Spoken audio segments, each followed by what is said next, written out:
77.3 billion pesos disbursed amount ng Pag-ibig Housing Loan ating pag-uusapan kasama si Attorney Karine Lei F. Garcia, Vice President ng Public Relations and Information Services Group ng Pag-ibig Fund. Attorney Garcia, magandang tanghali po at welcome sa Bagong Pilipinas Ngayon. Magandang tanghali, Yusek Marge and Ms. Nina. Good afternoon. Attorney, ito pong disbursed amount na 77.3 billion pesos sa housing loan ng Pag-ibig ay mula January to August lamang ngayong taon. Tama po ba? At gaano kalaki po ba ang kaibahan nito kung ikukumpara sa mga nakalipas na taon? Okay. Actually, this is the highest ever housing loan disbursed for the period January to August 2024. So it's a record-breaking feat for Pag-ibig Fund. Compared to 2023, for January to August, nag-increase po ang ating housing loans disbursed by 383 million pesos. Okay. Ano po ang nakikita ninyong dahilan ng pagtaas ng housing loan availment dyan po sa Pag-ibig? At ano po ang magandang epekto nito, di lamang sa pamahalaan, kundi maging sa mga Pag-ibig members? Siguro po, more and more of our Pag-ibig Fund members are becoming aware of our programs. In fact po, ang Pag-ibig Fund po ay nagko-control ng 40% of the real estate mortgage market in the Philippines. Ibig sabihin po, kami sa Pag-ibig Fund ay meron responsibilidad to keep the home loan interest rates low. Kasi po, pagtaasan namin ng interest rates, ay yung buong merkado po ay tataas din. So that's one reason po kung bakit tumataas ang availment. Mababa po ang home loan interest rates ng Pag-ibig Fund.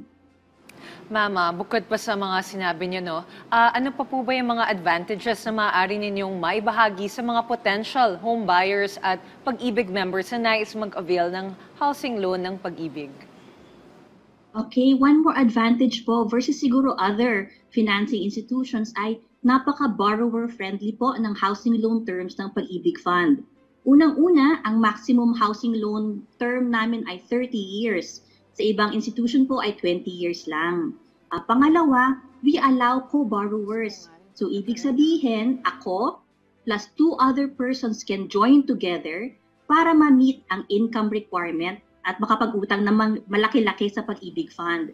At pangatlo, naku po, we are very understanding if our members cannot pay on time. So unang-una, okay, sa ibang institution po, 3 months ka pa lang po hindi makapagbayad, mareremata na ang bahay mo. Sa Pag-ibig Fund, we give you as many chances as we can. Up to 1 year po, hindi namin ireremata ang bahay mo kahit 1 year ka nang di nagbabayad. At lastly, kunwari naman ikaw ay may extra money. If you pay in advance sa Pag-ibig Fund, wala itong pre-termination fee. And if you pay in advance, ina-apply namin yun sa principal payments mo. Ibig sabihin that is a true diminishing balance and we don't charge you in advance for the interest rates. Okay. Sa kabila po ng magandang disbursement record para sa inyong housing loan, kumusta naman po ang performance ng Pag-ibig sa inyong loan collections? Yan. Okay. So we were able to disburse from January to August around 77 billion pesos. Ang aming loan collections naman on housing is around 57 billion pesos. So if you notice, it's lower, no? Mas mababa yung nakokolekta namin sa housing. This is partly because ang aming interest rate sa housing ay napakababa. If you are a minimum wage worker, for example, we will charge you only a subsidized interest rate of 3%. Anong ibig sabihin ng subsidized? Kung sa merkado, ang interest rate ng housing ay 7%, yung 4% po yun ay sinasagot ng Pag-ibig Fund. So, saan namin kinukuha yung additional na pondo? Ito po ang kinokolekta namin at dinideduct sa inyong monthly salary every month. Ito po ang tinatawag na regular savings ng Pag-ibig Fund. So when we say Pag-ibig Fund is a Filipino workers fund, we mean it po, no? So galing po ito sa mga kontribusyon ng mga manggagawang Pilipino. As to the collection rate naman, we are very happy that our collection rate is at 93%. Ibig sabihin, sa lahat na may housing loan sa Pag-ibig Fund, 9 out of 10 people are paying on time. Ma'am, no, so nabanggit niyo na yung collection. Kamusta naman po ang compliance ng mga Pag-ibig members sa pagbabayad ng kanilang inutang sa housing loan ng Pag-ibig?